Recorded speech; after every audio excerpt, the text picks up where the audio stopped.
বাংলাদেশের রাজনীতিতে নেমে এসেছে গভীর শোক। বিএনপি চেয়ারপারসন ও সাবেক প্রধানমন্ত্রী বেগম খালেদা জিয়ার মৃত্যুতে শোকস্তব্ধ দলটির নেতাকর্মীরা। তার মৃত্যুর খবর ছড়িয়ে পড়ার পর থেকেই রাজধানীর নয়াপল্টনে বিএনপির কেন্দ্রীয় কার্যালয়ে শোকাতুর মানুষের ঢল নামে। প্রিয় নেত্রীর বিদায়ে সময় কান্নায় ভেঙে পড়েন অনেকেই। মা হারানো ব্যথা সন্তানে কি বলবে বলেন। আমরা চাই আমার মা এই 17 বছর যে নির্যাতন সহ্য করেছেন, এই 17 বছর আমার মাকে তিলে তিলে শেষ করা হয়েছে। শুধু একটাই কষ্ট যে আমার মাকে যে দেশের বাহিরে নেওয়ার জন্য অনুমতি দেওয়া হয় নাই, এটাই আমাদের কষ্ট। ছিলাম আমি হাউসে যখন ডিউটি করতাম, যখন সংসদ থেকে আসতাম, তার লগে আমি ডিউটি করতাম। 4 জন মেয়ে ছিলাম, আমরা 4টে মেয়ে ছিলাম। তবে আমার অনেক আদর করতো, অনেক ভালোবাসতো।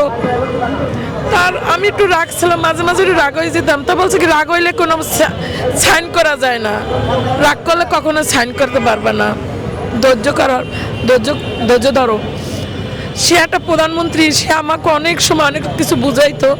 আমি হাউসে যখন আনলোকে ফাইল নিয়ে যাইতাম, তাকে তুমি এই ফাইলগুলো একা নিয়ে আসছো, তোমার কষ্ট হয় না? আমি কি না, আমার কষ্ট হয় না ম্যাডাম। কেউ অঝরে কাঁদছেন, কেউ নীরবে চোখের জল ফেলছেন, আবার কেউ স্মৃতিচারণায় স্তব্ধ হয়ে দাঁড়িয়ে আছেন।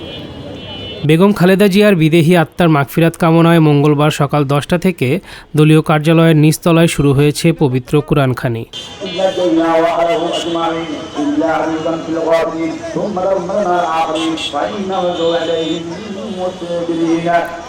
জাতীয়তাবাদী ওলামা দলের উদ্যোগে আয়োজিত এই কুরআনখানি চলবে তার নামাজে জানাজা পর্যন্ত।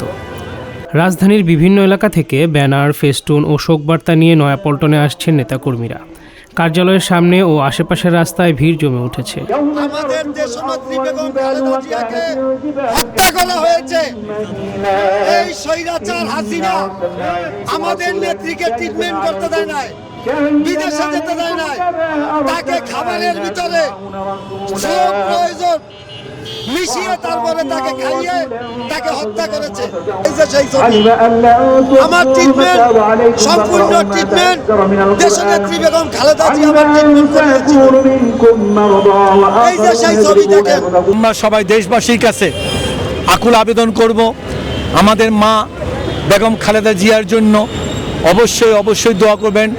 আল্লাহ যেন তাকে অবশ্যই জান্নাতুল ফেরদৌস নসিব করেন এবং এই শোক কাটিয়ে আমরা জাতীয়বাদের চেতনা, বাংলাদেশ জাতীয়তাবাদী দল সহ সারা দেশবাসী আমরা এই শোক কাটিয়ে উঠতে পারি।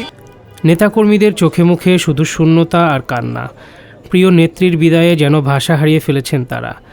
শোক এবং শ্রদ্ধায় নয়াপল্টনে আগত নেতাকর্মীরা শেষ বিদায়ের প্রস্তুতি নিচ্ছেন তাদের প্রিয় নেত্রীর।